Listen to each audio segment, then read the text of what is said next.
So everyone likes to think their phone is the best. Have you ever asked anybody with an iPhone if they plan on going back to Android?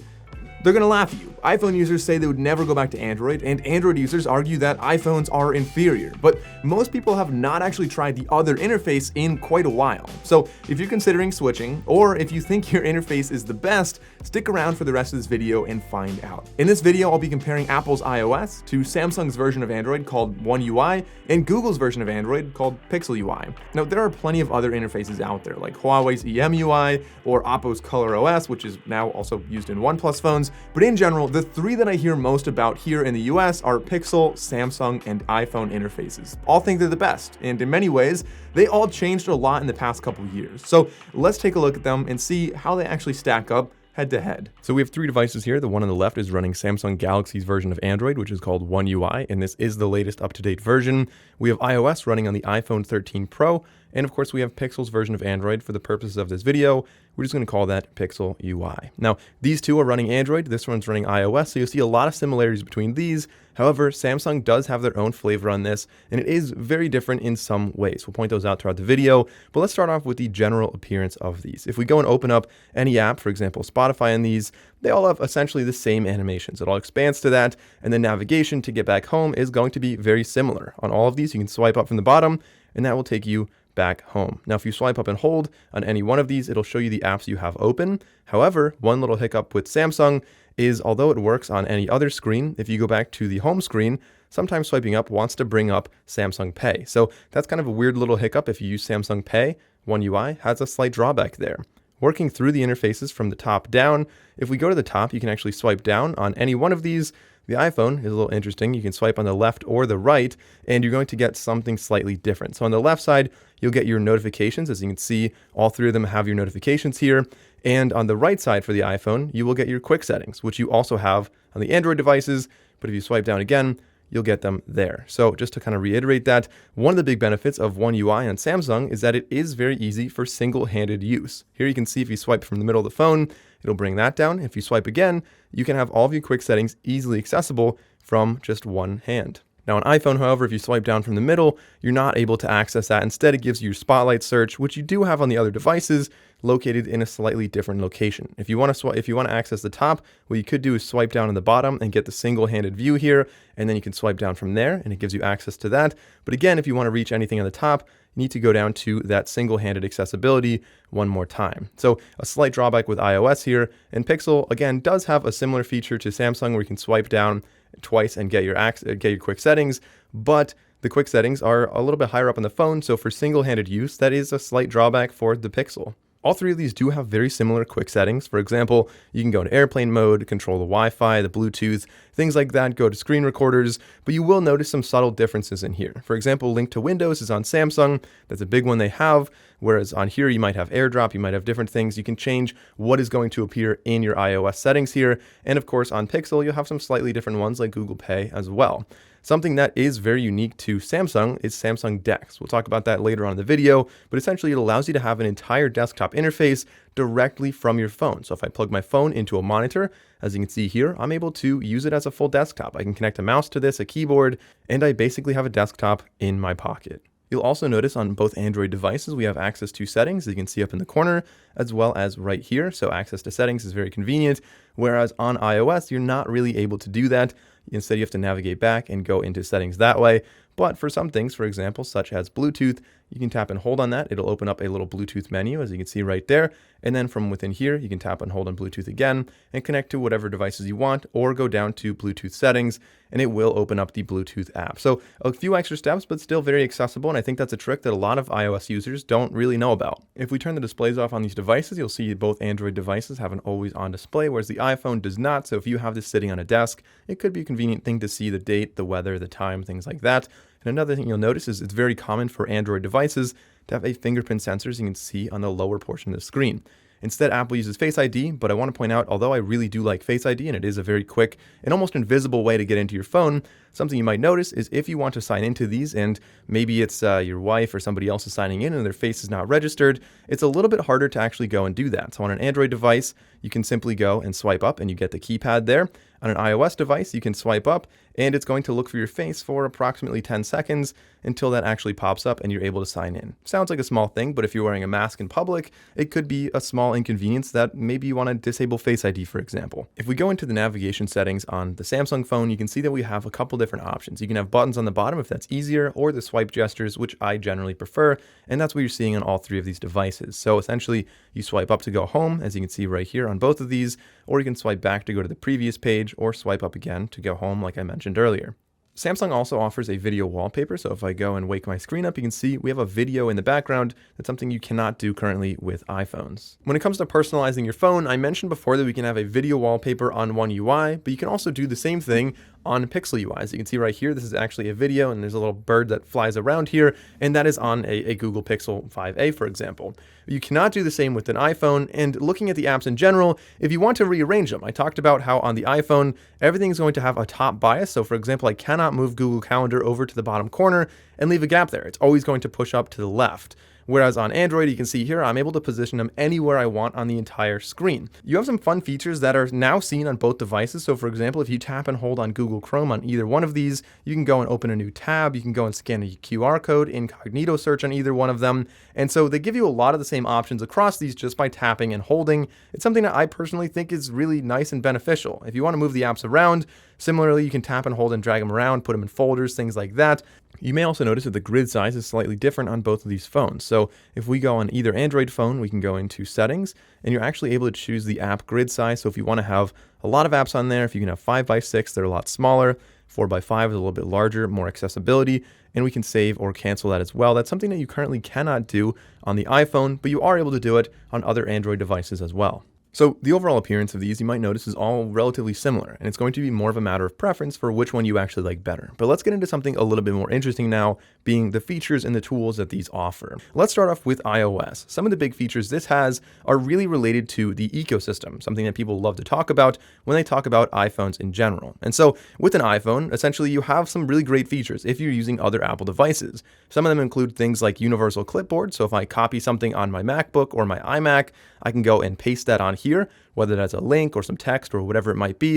It is a very convenient way to share links without having to message them to yourself. Speaking of messages, you have the iMessage app on here, of course, which connects to all other Apple devices, and you're able to message other people from your iPad as long as they're also using an Apple device. Additionally, you have some other really impressive things on here, including an instant hotspot.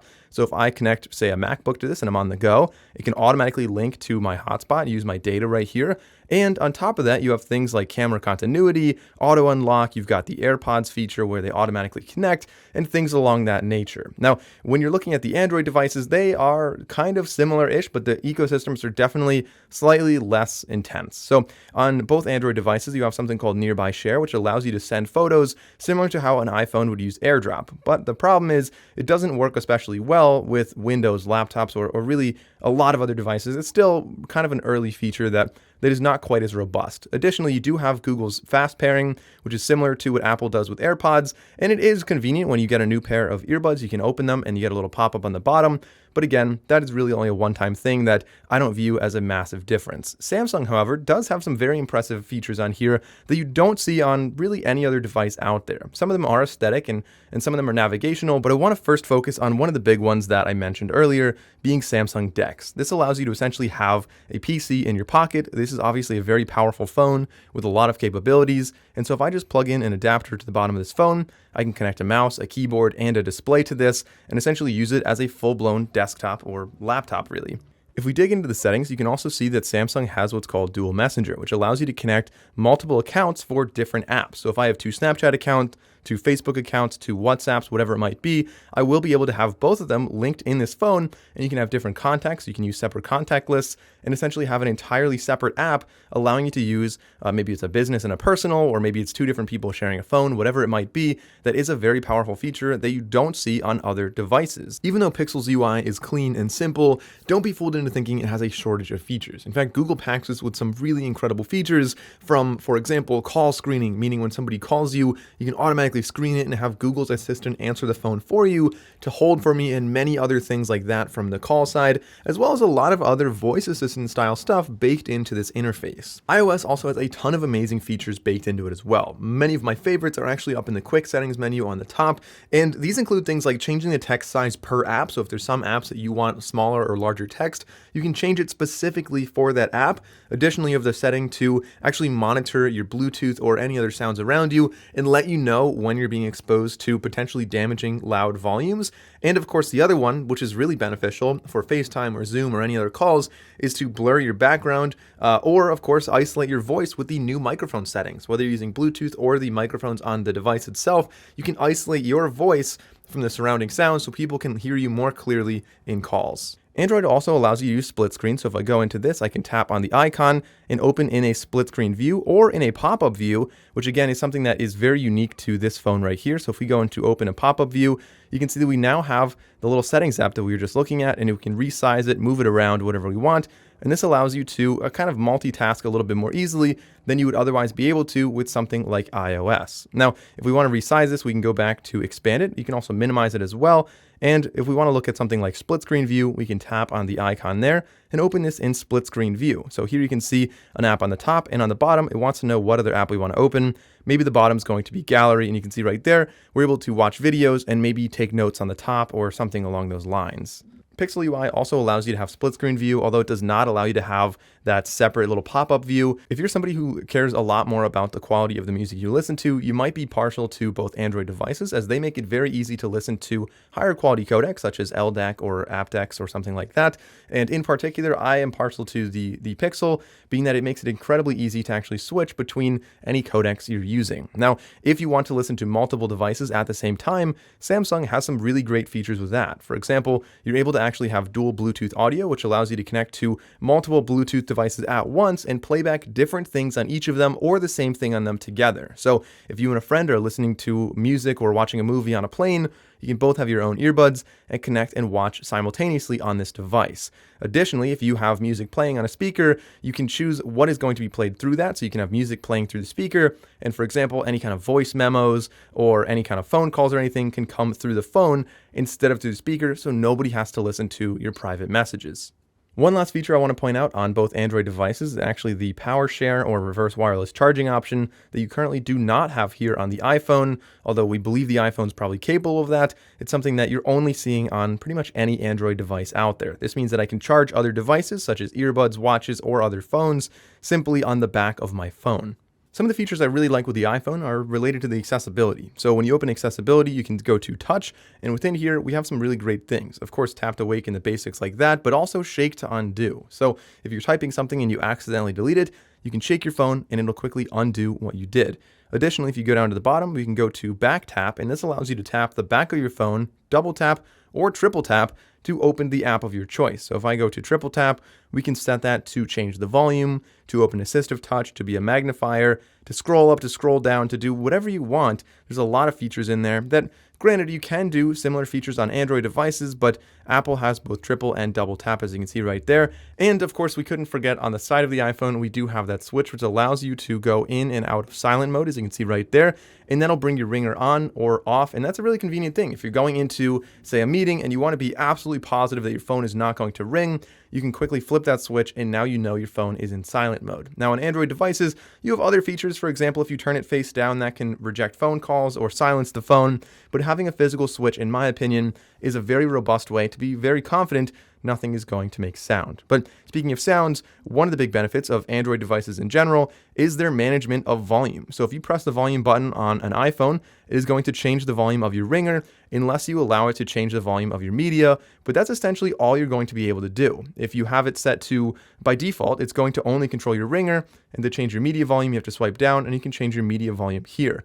But with Android devices, if you press volume up or volume down, they give you a quick menu right here, the 3 dots, and you can change a lot of the system volume right here, whether that's media, calls, ringtones, alarm, whatever it might be. Similarly, you can see on the Samsung phone, you have even more. You also have Bixby as well if you have Bixby enabled. So that's something that Android always does a lot better with volume management, and especially for myself, if I want to have my text silenced, but I want to have calls coming through with a ringtone, Android does that much more easily. From the home screen on all three of these, if you swipe over all the way to the left, you'll see that Samsung has their Samsung Free thing. I never set it up because I'm not really a big fan of that. I believe there is a way to change that to Google's like My Day news feed right here. And again, that is kind of a convenient thing, but personally, I'm the biggest fan of Apple's version, where when you swipe over, you can have the widgets of your choice. You can have the date, the weather, it can have your battery life, your calendar, and of course on the bottom, I like to show my daily screen on time so I can see how much I've been using different apps and if I need to stop using my phone for the day. So that's a big win for Apple that, you don't really see as conveniently on the other two Android devices. I mentioned before that both Samsung and Pixel have the equivalent of what Apple calls Spotlight, and essentially that means if you swipe up, you get your entire app drawer right here, and on these two devices, you can just start typing, and that will quickly bring up whatever you're looking for. So if I want to search for a specific app or a file or a text message, I can do all of that right here, and of course, similarly with the Google version as well, and that is what's going to be equivalent of Spotlight on the iPhone. Now, the way they operate is slightly different. What you can search for is a little bit different, but I want to point out the differences in the keyboards here. These two right now both have Google's keyboard on there, which is very customizable. You can change the color, the accents, the layout, things like that. And on both the Pixel and on One UI, you are able to actually change the keyboard in general. So I can install a Samsung keyboard on here, some third-party keyboard, whatever keyboard you want. There are plenty of options. Now, on Apple, you're pretty much stuck with the Apple keyboard, and there are some customizations you can do, but in general, you're really going to want to be keeping the Apple keyboard. You also notice that both keyboards have a microphone on there. So if we tap the microphone, we're actually able to start voice typing, as you can see right here. And within the voice typing for each one of these, they are operating slightly differently. I can speak as fast as I want, and they're able to keep up for the most part. However, you might see some issues, period. Now, with these in general, I generally think that the Android version, or so Google's keyboard, does a slightly better job than Apple's, although for the most part, Apple does a pretty solid job and they're able to track most of what I'm saying.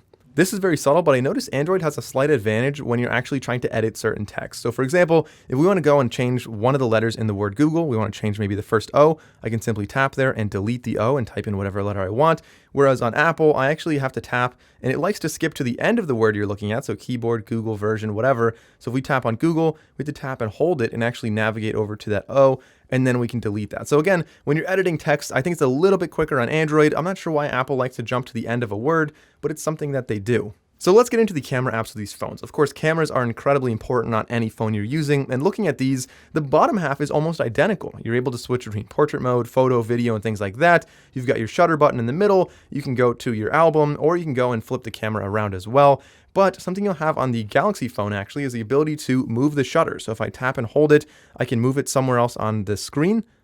And just like that, you're able to have a second shutter. So if you're holding this in a landscape mode, sometimes that's a little bit more accessible, a little bit easy to tap that shutter there instead of the bottom one, or you can drag it back and put it where it was. Additionally, you have some more settings on the Galaxy phone on the top. So not only the size and things like that, but if we tap on the settings icon, you have quite a few more settings in here than you have on the other phones. Pixel keeps it a little bit more simple. So on the top, if we tap down right there, you really only have 3 or 4 things you can change. And the iPhone is very similar as well. Although with the iPhone, you do have some cool things. For example, you can change between a cooler color tone, a warmer one, and choose exactly the photographic style that you really do like. A drawback, however, is that you are really not able to access the settings from the camera app on the iPhone, whereas even on the Pixel, you can tap on more settings and it will take you into the full settings for this camera. So you might be noticing now that Samsung loves to pack more features into their interface. So another one I want to point out is actually their Edge panel. So if we swipe over from the right side, we have an Edge panel that has, first of all, a lot of different features. For example, a compass, a tally counter, flashlight, ruler, all types of things like that. Or we can swipe again and see our recent apps. We can swipe and see contacts, or there's a lot of other functional things you can have on the right side of your phone. Of course, you can move this to the left side if you're left-handed or right-handed, whatever's easier for you. You can move that to pretty much anywhere you want. And speaking of the Edge, you're also able to have Edge lighting. So when you get a notification, as you see right here, we can have different effects go all the way around the entire phone. You can have things such as this, and it not only shows you the notification at the top, but also has an entire light going around. So on some phones with a flat screen, it doesn't really make a big difference, but it is nice to see that when it's face up. On other phones that have a more rounded edge, some of the older Samsung phones, some of the Note phones, you're actually able to see that even when the phone is face down. A very convenient way to get notified if you're not looking at your phone. A major drawback to both Android devices, and arguably the biggest reason people watching this video will not buy one, is because of iMessage. So although both Android devices do support RCS, which is a very modern way to message each other, and you have read receipts on there, you can go and text each other and react to comments or react to messages, you can send high quality images and videos and things like that, essentially the same as iMessage, it isn't iMessage. And iMessage, because it's Apple, is very exclusive, meaning that you're only able to have high quality messages between other Apple devices. If you want it to be encrypted, if you want to react to comments or messages, if you want to send games back and forth, they also need to have an iPhone, meaning they need to have iMessage, and that is going to be something that excludes a lot of Androids from that kind of little ecosystem, that network that is especially popular in the United States. Of course, other parts of the world, Android's more popular, so depending on where you are, you can leave a comment and let me know if that is a reason that you'd be getting the iPhone or not getting the iPhone. And on top of that, another big thing is AirDrop. I mentioned before that we do have Quick Share on both Android devices, but AirDrop is a little bit easier, a little bit more seamless, and being that more people in the United States have iPhones, that's going to be a big driver for people to also buy an iPhone, so they're able to send pictures very easily between each other. But Samsung does know this. So one of the things Samsung does is actually give you the ability to share with any device. So if I want to share, for example, this video, I can go and tap on share. And of course, you have the usual ways of sharing with nearby share and sending it on Messenger and things like that. But you also have link sharing. And this is Samsung's way of allowing you to send a link to somebody. So essentially, they upload it to a cloud. It's only going to be there for about an hour. You can send the link, and the link can go to an iPhone or another Android device, and they're able to download that very, very seamlessly. When it comes to privacy, although a lot of it is marketing and it's hard to tell who's doing what, one of the big benefits that you will notice with iPhone is that they do make it incredibly easy to see who's tracking you, when they're tracking you, when your camera's on, and all types of things like that. So not only are they going to ask you for every single app if you want the app to track you or not, you can instantly tap ask app not to track, but they also give you options to, for example, notify you when apps access your clipboard. You can turn off local network access. You can give certain apps access to only certain photos and things like that. So from a privacy standpoint, Apple does have some features that, in my opinion, make it a little bit easier to be a little bit more private, which is not to say you can't access the same things on Android, but Android doesn't quite have the same ease of use to get those features, in my opinion. In addition to privacy, updates are also very important, whether they're security patches or other updates for a new interface. These two, the iPhone running iOS and the Pixel running Pixel UI, are going to get earlier and more often updates, being that they're owned by the same company that makes the operating system. Unfortunately, Samsung has one UI, but it's running on Android, and sometimes it lags by as much as several months or even a year, especially if you're using an older model. Sometimes these don't even get updates after a couple years, whereas these two are, or especially on the iPhone, you're going to be getting software updates and especially security updates for upwards of about 5 years.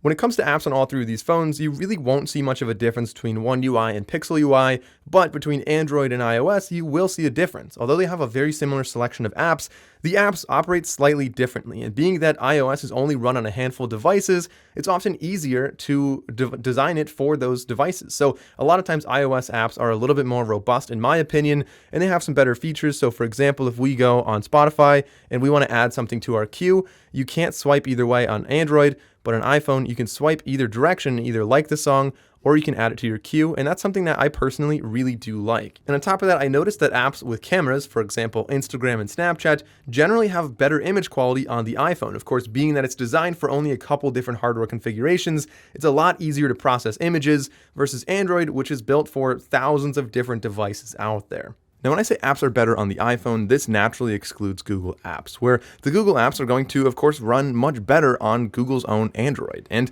there are several obvious examples of this, one of them being Google Drive, where it's much easier to download files if you have an Android phone versus an iPhone, where you have to go through 10 different clicks to actually download a file, or similarly, Google Maps, which in my opinion is my preferred way to drive around, and Google Maps allows you on an Android to see the map even when the screen is locked. You can simply hit the button on the side and it'll show you where you're going, what your next turn is, and you don't have to worry about signing in while you're driving. Now, the last category I want to talk about is actually the ecosystem. We mentioned AirDrop, we mentioned iMessage, we mentioned things like that, but something that we didn't really talk about much yet are other devices out there. So, of course, earbuds, you can get higher quality codecs on both Android phones here, and if you have AirPods, they can connect to all three, but you're going to have better features on the iPhone. in general, when it comes to audio, it kind of balances out, and I wouldn't choose a phone purely based on the earbuds you're looking for. But when it comes to watches, your selection is very different. So for example, if you want an Apple Watch, you have to get an iPhone because they don't work with any Android devices. And likewise, if you want a round watch, if you want, for example, a Galaxy Watch, you really have to get a Samsung phone is going to be best, but Pixel UI also does integrate with Samsung reasonably well. So anything running Wear OS, which generally gives you more style options, you have to get Android. Apple, you have to get an Apple Watch. But there are some companies that play nicely with both. For example, if you're looking at someone like Garmin, they work with both Android as well as iOS, and so a lot of the fitness-oriented watches will be just like that. So those are the main differences I noticed that are most important to me, but of course, there are many differences in these user interfaces, so leave a comment below if there's any other one out there. But really, to summarize, One UI has more features, is more customizable, and has some other great functional advantages. But Pixel UI is clean and simple, and has Google's baked-in features such as call screening, hold for me, and advanced voice assistant integrations. And iPhones offers less customization with less single-handed usability and less accessible settings, but you get access to a vast ecosystem with network advantages found in AirDrop and iMessage and features like that, which that alone seems to be enough to get approximately 70% of America's youth using iPhones. And in fact, a lot of the younger generation reports being bullied if they're using an Android. iPhones also give you access to marginally better apps, but miss out on some of the newer technology, like reverse wireless charging or dual Bluetooth connections, or other things like that. And undoubtedly, it's really a matter of preference. Both Android and iOS have really come a long way, and they're both incredible operating systems that can do a lot of the same stuff. So it comes down to, do you prefer a lot of customization or a network of similar users that are using iMessage and things like that? I'm personally using an iPhone right now as my primary phone, but before you judge me on that, I do use all three of these. In fact, I like to switch between my primary interface every 4 to 6 months just so that I'm making sure that I'm experiencing all the different ones out there, because people like to entrench themselves and say, my interface is the best, and I want to make sure that doesn't happen to me, especially as a tech reviewer. So if you guys enjoyed this video, consider liking and subscribing. Leave a comment below on which user interface you like the best.